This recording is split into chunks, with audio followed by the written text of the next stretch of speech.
Well, good afternoon, and thank you for your interest. I'm Tom Chapman. I'm a board member with the National Transportation Safety Board. I'm joined today by one of our lead investigators, Scott Parent. I want to begin by extending our most sincere condolences to those that were impacted by this tragedy. On behalf of all of us at NTSB, we offer our deepest sympathies and our most heartfelt condolences to the families, friends, and victims of those impacted by this tragedy. We're grateful to, and we want to commend, the law enforcement and first responders personnel who participated in the emergency response to this crash, as well as the hospital staff responsible for treating the injured. Yesterday, NTSB launched a team to investigate the Friday crash of a motor coach near Pembroke, New York. The crash resulted in both fatalities and serious injuries. Our investigation is a safety investigation. It is parallel to the law enforcement investigation, which is being conducted by the New York State Police. Here is what we know. At approximately 12:45 p.m. Eastern Daylight Time on Friday, August 22nd, a 2005 Van Hool motor coach operated by M&Y Tour of Staten Island, New York, was transporting 54 occupants, including the driver, a tour guide, and 52 passengers. The motor coach was traveling eastbound on the New York State Thruway, Interstate 90, near Pembroke in Genesee County, New York. In this vicinity, I-90 has a posted speed limit of 65 miles per hour. For reasons yet to be determined, the motor coach departed the travel lanes near mile marker 404 and rolled over. It first veered left into the median and then moved rightward back across the travel lanes, rolling over off the right-hand shoulder of the highway. As a result of the crash, multiple occupants were ejected from the motor coach. It has been reported to us that 5 motor coach occupants were fatally injured. That's 5 that were fatally injured, according to the reports we have received. Numerous other occupants were injured, some very seriously. They were transported to area hospitals for treatment of various injuries. Highway safety investigators from NTSB began arriving yesterday afternoon, and most are now on site. This morning, I joined our investigators for a preliminary inspection of the crash site and also the bus wreckage. The NTSB team will be led by Steve Prouty, who is the investigator in charge.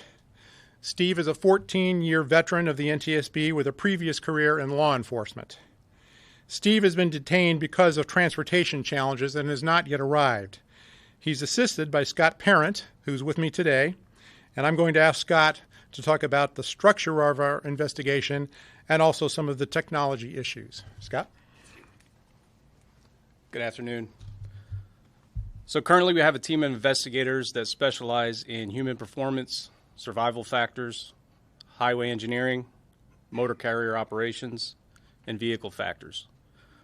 Our human performance investigator is going to look at the driver, particularly fatigue, distraction, and driver qualifications.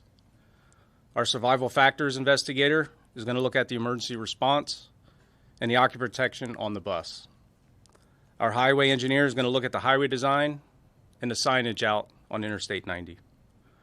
Our motor carrier operations or factors investigator is going to look at the motor carrier operations as well as the safety policies of the company. Our vehicle factors investigator is going to look at the mechanical condition of the bus. Some of the electronic data that we're interested in, this bus is equipped with an engine control unit that has EDR capability or event data recorder capability. Some of that data that we may be able to obtain from this bus will include the speed of the bus as well as some of the actions of the driver manipulating the brake pedal or the accelerator pedal. Also of interest would be any type of dash camera that may have been equipped on the bus and any type of GPS unit that may have recorded speed and location. Thank you. Thank you, Scott. With regard to this tragedy, we are particularly interested in issues relating to occupant protection and seatbelt usage, driver performance, and operations and oversight of the motor carrier. In addition to our investigators, we have a specialist from our Office of Transportation Disaster Assistance on scene who will be working closely with the families and local agencies to provide support to those involved. Our investigative team will be on scene for 4 to 6 days, and a preliminary report is expected to be published in about 30 days. Final reports take between 12 and 24 months to complete. I also want to offer additional information about the mission of the National Transportation Safety Board. NTSB is an independent federal agency charged by Congress with investigating every civil aviation accident in the United States and significant accidents in railroad, highway, marine, and pipeline. We also issue safety recommendations aimed at preventing future accidents. We are working closely with the Federal Motor Carrier Safety Administration, the New York State Police, and the New York Department of Transportation, and we're grateful for the support of these agencies. We encourage witnesses or those with information relevant to the investigation, including any video footage, to contact the NTSB by email at witness@ntsb.gov. Let me repeat that. It's witness@ntsb.gov. Our investigators will work to thoroughly document relevant evidence and gather additional factual information. Our mission is to understand not just what happened, but why it happened, and to recommend changes to prevent it from happening again. We will not be determining the probable cause of the crash while we were on scene, nor will we speculate about the cause.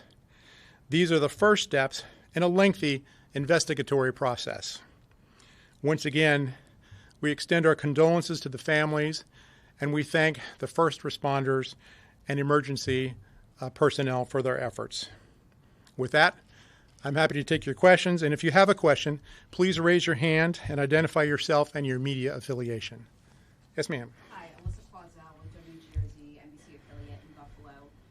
We already know that mechanical failure and operator impairment have been ruled out in this investigation. I'm curious if any other factors have been ruled out at this time. We have not ruled any of those factors out, and we'll be looking very closely at all of those. It's too early to have definitively ruled out those factors. Okay, that was a statement from state police, so you're saying that that cannot be ruled out at this time? From our perspective, in terms of the safety investigation, no, that cannot be ruled out.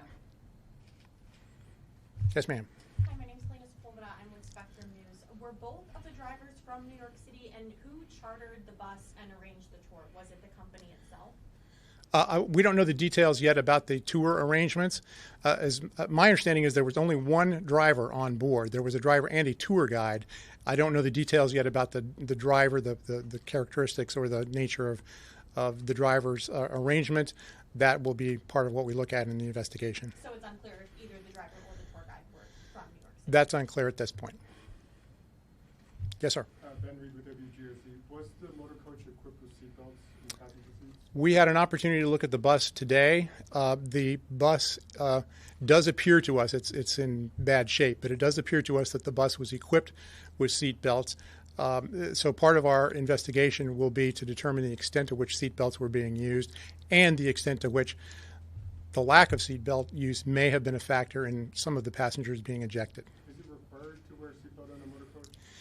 So that is an interesting question because as I understand it, and I'm not an expert in this, but I understand it, there is a relatively recently passed law here in New York State that requires seatbelt usage on buses tour buses manufactured after 2016. This bus is a 2005 bus. Whether that law would apply in this case is not clear to me anyway. That's something we'll be looking at, and we may make some recommendations in that regard with respect to how that law might be improved. Yes, sir. John Harris, the Buffalo News. Is Is there a camera inside the bus that you think will be useful at all for your investigation, or was there no camera inside? I think that's something we're still determining, correct? Do we know whether there was a camera on the bus? There was a camera recovered from the scene. We still have to look at the camera and the video footage and determine whether or not it was actually related to this bus itself. But that's the sort of evidence, by the way, that we find very valuable, but we don't yet know whether we have that in this case. Others?